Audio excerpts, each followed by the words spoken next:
Axios has a piece out about Ted Cruz and what are described as secret recordings of him trashing Trump and Vance. And before getting to that, this kind of emphasizes, you'll see, that Ted Cruz is trying to set himself up to be a primary competitor against Vance in the 2028 presidential campaign. And this happens so often with politicians. I really wish I could get inside of Ted Cruz's head and see what he sees himself as. I wish I could see what makes him think anyone wants him to be president. Now, I don't want Vance to be president, but here's the crazy thing. Like, let's take Trump as an example. Trump is far more destructive in the world than Ted Cruz and is horrendous.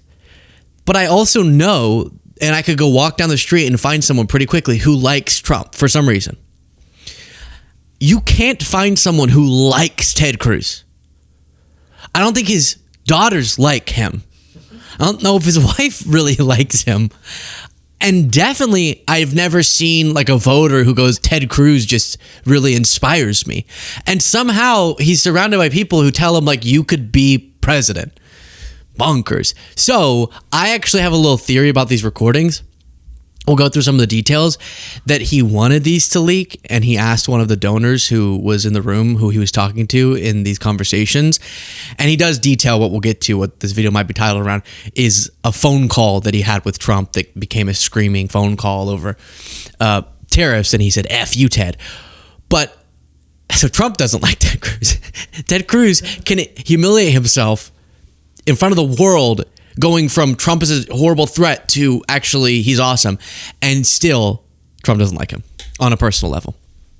But I think Ted Cruz wanted this to leak or asked someone to leak it because he's trying to set himself up to be like kind of pro-Trump, but critical of Trump on some of the things nobody likes about Trump.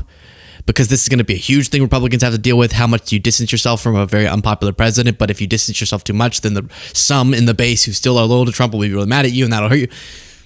And he's trying to get some distance between him and Vance, because that's who he would probably be running against, and Vance is currently the front runner. So Senator Ted Cruz, the Texas Republican, eyeing a 2028 White House run, torched Vice President Vance and ridiculed Trump's tariff policy during private meetings with donors, according to recordings obtained by Axios. It talks about him going after Vance and, like I said, spacing him from that. But the phone call that I told you was of particular interest here. Cruz warns donors in a later recording that Trump's tariffs could decimate the economy and lead to his impeachment. He tells them that after Trump introduced the tariffs in early April 2025, Cruz and a few other senators had a call with Trump in which they urged him to stand down. Cruz says the lengthy call, which stretched past midnight, did not go well and that Trump was yelling and cursing. Trump was in a bad mood, Cruz tells donors.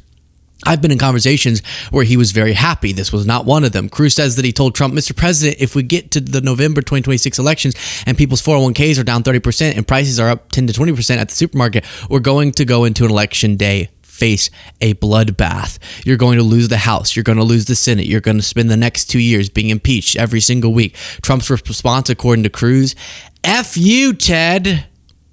Now, we actually, before getting back to the reporting, have heard Ted Cruz tell a version of this story in public, which I'll play for you here. While you watch it, please do. If you appreciate the show, click the subscribe button. I appreciate it greatly. And this is, I think, why I find it interesting, a theme of potential Republican candidates. There's going to be a whole interesting thing on the Democratic side of where the different candidates position themselves, messaging, policy, how progressive are you, how moderate are you, where are you on this issue, that issue. That's going to be fascinating. But a lot of it will be accepted to be a new discussion, not attached to like Biden as much. There's not a standard bearer right now in the Democratic Party, so people can start fresh. With the Republican Party, the whole tension in their primary is going to be, where are you in relation to Trump? Because most of the country hates him, but enough of the Republican base loves him that you can't piss off them, but you also can't piss off all the people who don't like Trump. And we're already seeing that play out here. Let's talk about tariffs. They're in the headlines a lot lately, and you've expressed concerns about them recently, saying that they could result in, quote, a bad recession and even, quote, a bloodbath. pretty strong words. So talk to me about that. Well, Jack, I think we face a fork in the road, and there are two different paths we can go down, one of which is very, very good, and one... Wait a minute. Take that down. How many prongs does a fork have? 4 prongs. But forks come with 2. Okay. I guess people do use fork in the road to mean 2. That was so pedantic of me. One of which is very, very bad. The good path.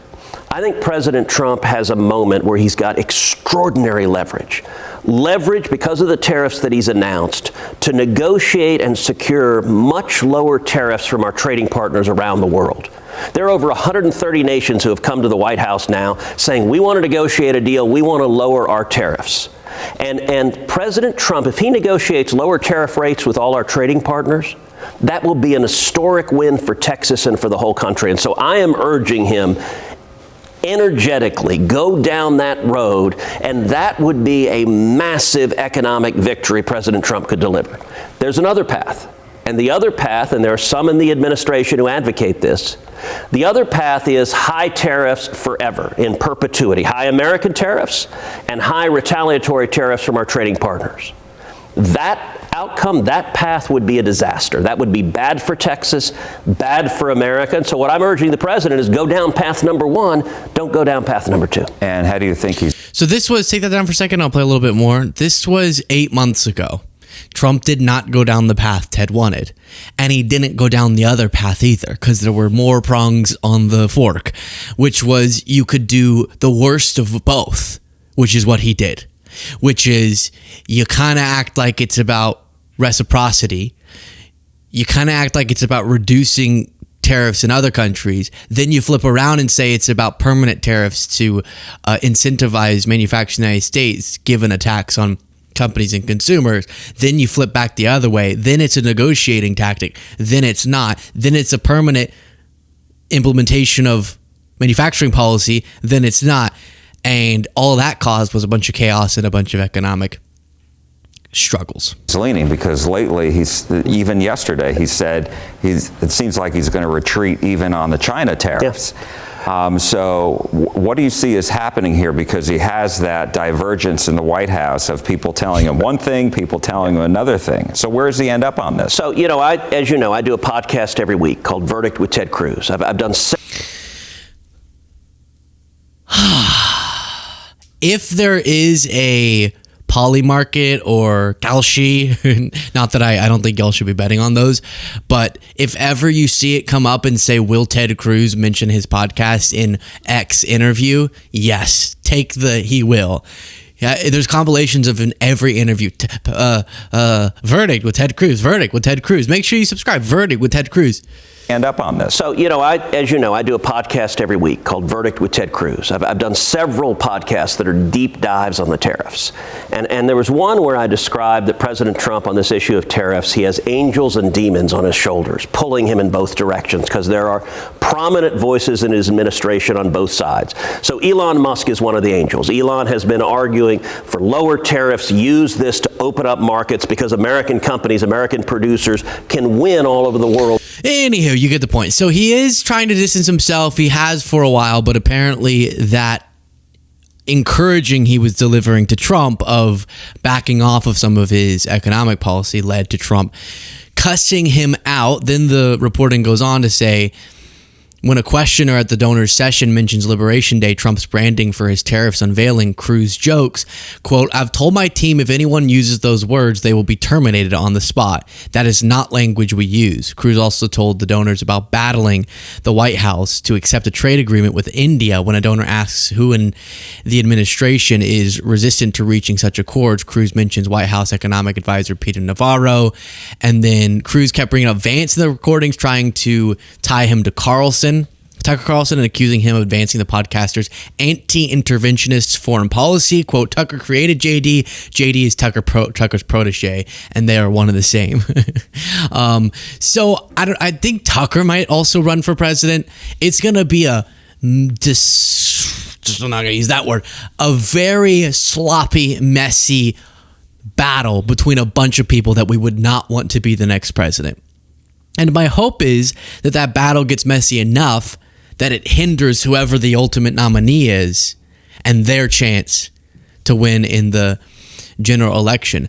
But I think what, again, to restate, is going to be the impossible position that is of their own making, so I don't feel bad for them, that any Republican candidate will be placed in, is how do you please the loyalists to Trump in a political environment where Trump is toxic and where his main economic policies are toxic? You can see this in the polling. And where much of his foreign policy is toxic, and where his corruption is toxic, etc., his immigration policy. But then how do you walk that line? And you can already see it's going to be kind of that. Very uncomfortable to watch.